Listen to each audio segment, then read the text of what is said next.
What's going on, everyone? It's Ted Carr, and in this video I'm going to be sharing with you some advice that I've learned after starting and failing over 32 different businesses. So in this video you're going to be getting some advice from a failure, and as it turns out, being a failure is actually a requirement to succeed. As it turns out, I just googled this 30 seconds before this video to see if it was actually true, but the person who's missed more shots in the NBA than any other player is Kobe Bryant. Kobe Bryant's taken more shots and missed than any other player in NBA history. But he's also one of the greatest all-time players in history because he scores so much, or scored so much, I should say. R.I.P. Kobe.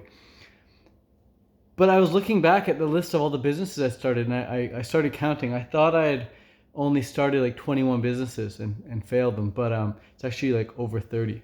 So like I said, in this video, I want to give you 3 pieces of advice that I've learned after starting and failing 32 different businesses. So the first piece of advice I got to give you, and this comes from, we're going to cover 3 different excuses people have, 3 different mental blocks that they have. You might have these blocks yourself that are preventing you from succeeding in a massive way online or in real life with your business.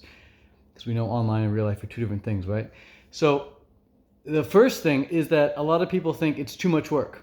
It's too much work being an entrepreneur. It's too much work starting your own business. I'd rather just get a 9 to 5. And I'm not going to sit here and tell you it's not a lot of work to succeed online, because the truth is I work all day. I start working at 4 a.m. and I stop working around 7 p.m.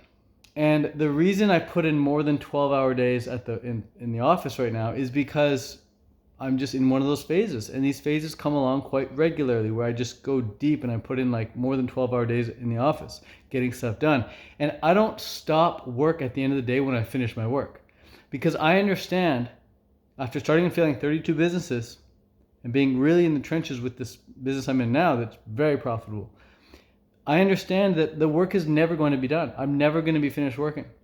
I have to finish work when my brain is fried, when my brain just can't think anymore, when I'm just like, oh, I'm exhausted, like it hurts. That's when I know I'm done for the day. That's when I get up, I walk away, I get lots of sleep, and I come back and I do it all again the next day. And I'm excited to do it all again the next day. Every morning I wake up, I'm excited to get stuff done. And I remember Steve Jobs said that he would wake up every morning and he'd look in the mirror and he'd ask himself, if this is the last day I have to live, would I be excited to go and do what I'm about to go do? And he said if I ever got to a point where it was like 3 or 4 days in a row of me answering, no, I'm not excited, he'd make a massive change in his life. So if you're waking up every day and you're not excited to go and get stuff done, maybe it's because you're working for the wrong company, or maybe it's because you're working on the wrong project or working with the wrong team or what have you, but you might want to consider making a change there. You want to Life is for living. Let's face it, life is for living. You want to enjoy every day. And so, yes, it's a lot of work being an entrepreneur, but yes, it's also very, very fun if you're working on the right projects with the right team and you're making progress and you're actually clear on where you're headed and what the next step is. So that's the first thing. Yes, it's a lot of work. I'm not going to sit here and tell you it's not a lot of work. The cool thing about the way I run my business, and the cool thing is the thing I help students achieve or entrepreneurs achieve, is being able to set your business up on near autopilot. So the whole thing's running, it can run without you. Like, I'm able to go live in Thailand, I'm able to go live in Costa Rica and Hawaii, and the business still runs. And I'm not saying this to brag, I'm saying this because this is a type of business model where I don't need to be in the business. I can be working on the business, but not necessarily needing to be in the business. So there's ways of setting it up where you can step out and like 95, 98% of it's like outsourced. So that's really, really cool. It's either automated or delegated. But like I said, it's the first thing. Yes, it's a lot of work, but you can also step away and have it work without you. So that's the first thing. The second thing is that people say, not only do they say, and you might be saying this yourself, not only do they say it's too much work, but they also say it won't work. So this is where like that lack of self-belief becomes apparent. When they say, oh, it's not going to work. I could never do that. And like I said at the start of this video, I've started and failed over 30 businesses. Like, I've been wrong over 30 times, thinking this is going to be the one. I can do this. And then, nope, I can do this. Nope, I can do this. Nope, I can do this. Nope. I kept thinking I can do this without any reason to be thinking I could do it. Like, what gave me the right to believe I could do it? I had no track record of ever having major success. I just had little successes here and there, like little things. Like I started out, trading Pokemon cards, where like my first income was just like another Pokemon card. I never bought a single Pokemon card, and I was able to collect a massive binder full of like the best Pokemon cards ever because I kept trading up, trading up, trading up, trading up. And that, I wouldn't call it a job, but that was one of like my first like, kind of businesses that I started where I was like trading up for Pokemon cards. And by the end, I had this fat stack of value that, the Pokemon cards were worth several thousands of dollars because I had so many of the best Pokemon cards. But I never bought a single one. I felt like that was cheating. So like it all started with Pokemon cards, and then I started collecting, the pop can tabs, those little pop can tabs that they recycle and they create like wheelchairs out of. I started collecting those and selling those for 5 cents each.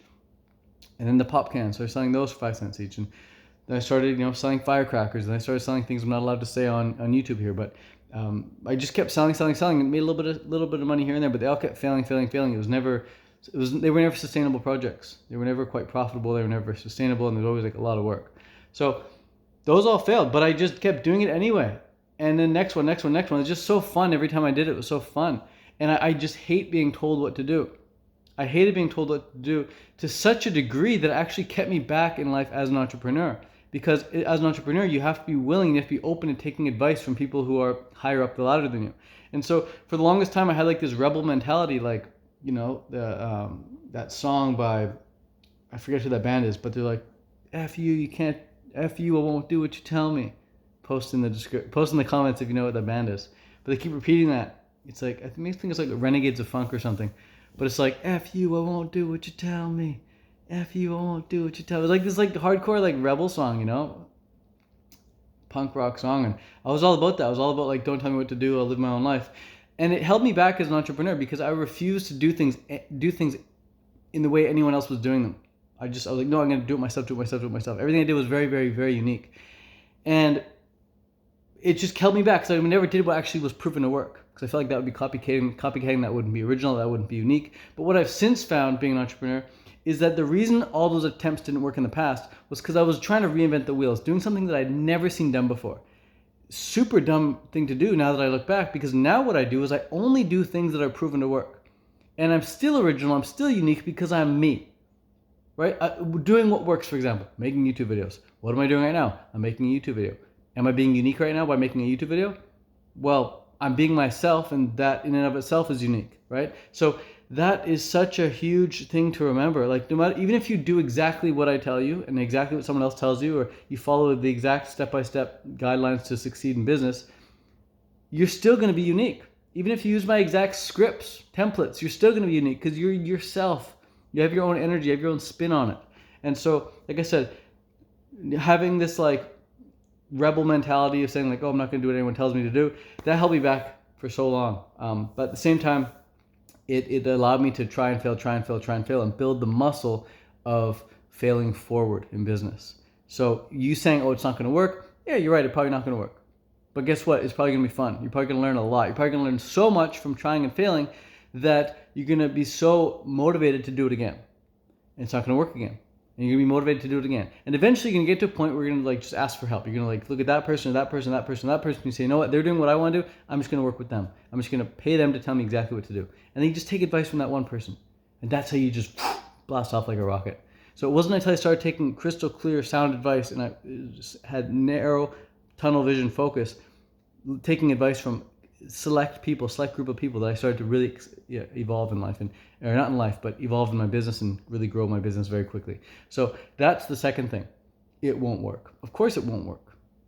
You have to fail forward, Look at little kids trying to learn to walk. They fail. Eventually they walk. Now the third thing I want to talk about, this third mental block people have about business. They think the market's too saturated. It's already been done. I'm not going to stand out. And there's a couple things I want to say here. Number one, I actually love, and I used to feel this way too, so I never got started. I was like, what can I say that's now already been said?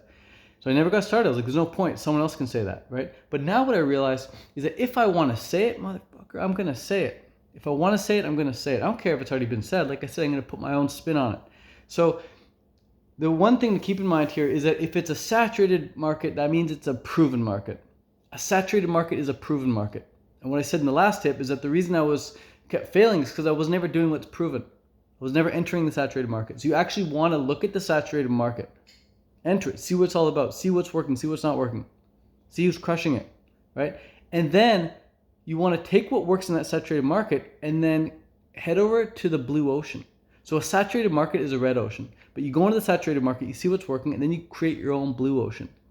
A red ocean, they call it a red ocean because a lot of people are fishing, there's blood everywhere, blood on the streets. But then you head over to a blue ocean, you create your own ocean, and you take what's working in the red ocean, but you target a slightly different niche. So for example, instead of doing recipes in the vegan niche, you do recipes for like triathletes, vegan triathletes, or you do recipes for vegan hockey players. It's the same thing that works in the vegan niche, but you apply it to vegan hockey players, or you apply it to paleo moms, or you apply it to busy at-home dads. Whatever it is, you just take what works and you apply it to a select niche of people. That way you instantly stand out, and you've already done what works. The second thing, though, with saturated market is that if you are wanting to do it in English but you speak Russian, or you're wanting to do it in English but you speak Spanish, or you're wanting to do it in English but you speak French, do it in your native language. You might think, oh, I'll do it in English because I'll reach more people. But again, if the English market's saturated, it's already proven, great. Now you can stand out instantly by doing it in your own language. Because whether you're helping 10,000 English speakers or 10,000 Russian speakers or French speakers, whatever your language is, you're going to be helping 10,000 people. And you'll be able to help them a lot better if you just speak their language natively. So that's a massive tip there when entering or thinking about entering a saturated market. It's best to do it in your own native language to instantly stand out. All right, that's all I want to say today. So peace out, much love. And if you're interested in learning how I run my business online, link is in the description to attend a free class on how I do it step by step. All right, that's it for now. Peace out, much love, and have a great day. Ciao.